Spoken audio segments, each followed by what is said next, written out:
तो आखिरकार अमेरिका के राष्ट्रपति डोनाल्ड ट्रंप जिस तरीके से पगलाया हुआ था, उसके पागलपन का इलाज भारत सरकार ने ढूंढ निकाला है। आप लोग जब यह जानिएगा और समझिएगा कि आखिरकार भारत सरकार ने अमेरिका के विरुद्ध कौन कौन से कड़े फैसले लिए हैं, तो आपके पैरों तले फ्रेंड जमीन खिसक जाएगा।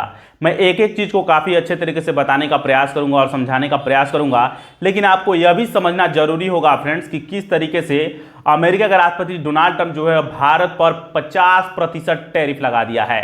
यह 2 टर्म में टैरिफ लगाया गया है, ध्यान में रखिएगा।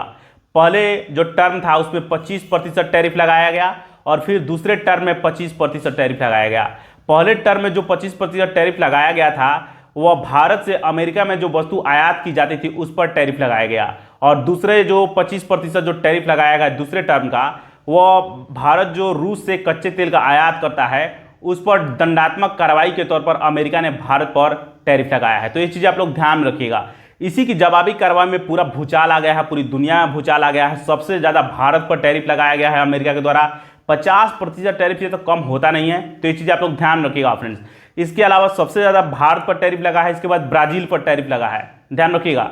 तो ब्राज़ील के जो राष्ट्रपति हैं लूला, उन्होंने भारतीय प्रधानमंत्री नरेंद्र मोदी को फ़ोन करके बातचीत भी की और उन्होंने एक तरीके से एकजुट करने की बात कर रहे हैं। पूरे लोग जिन जिन देशों के खिलाफ अमेरिका ने टैरिफ लगाया है वे सारे देश अब एकजुट हो रहे हैं, मिलकर के एक साथ आ रहे हैं, एक मंच पर आने का प्रयास कर रहे हैं और अमेरिका को मुंहतोड़ जवाब देने का प्रयास कर रहे हैं। इसी बीच फ्रेंड्स, आप सभी को जान करके हैरानी होगी कि इसी महीने 31 अगस्त को भारतीय प्रधानमंत्री नरेंद्र मोदी रूस की यात्रा पर जाने वाले हैं। वहां पर एससीओ की बैठक होने वाली है, ये चीज़ आप सभी को पता होगा। संघाई कोऑपरेशन ऑर्गेनाइजेशन जो संगठन है उसकी बैठक होने वाली है। उस संगठन का मेंबर जो है, आपको जान करके हैरानी होगी, चीन उसका मेंबर है, रसिया मेंबर है, पाकिस्तान मेंबर है, ईरान मेंबर है, ईरान भी मेंबर है, ध्यान रखिएगा, और इंडिया भी मेंबर है। लगभग 10 मेंबर हैं उस संगठन के। तो ये चीज़ आप ध्यान रखिएगा, काफ़ी इंपॉर्टेंट है। तो हम लोग इस पर बात करेंगे अच्छे तरीके से। आप सभी को जान करके हैरानी होगी कि अभी वर्तमान में भारत के जो राष्ट्रीय सुरक्षा सलाहकार हैं अजीत डोभाल, वे रूस की यात्रा पर गए हुए हैं और उन्होंने वहां से यह जानकारी दी है कि जल्द से जल्द जो रूस के प्रेसिडेंट हैं, आपको व्लादिमीर पुतिन, वे भारत की यात्रा पर आने वाले हैं।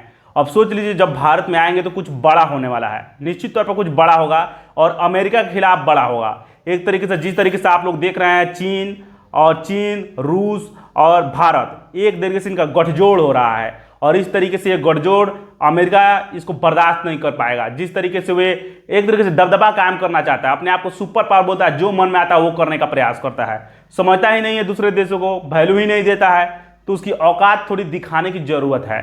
दोस्तों, जानकारी कैसी लगी आप लोग कमेंट बॉक्स में अपनी राय जरूर लिखिएगा। चलिए मिलेंगे नेक्स्ट वीडियो में, तब तक के लिए बने रहिए हमारे चैनल के साथ। नमस्कार, धन्यवाद।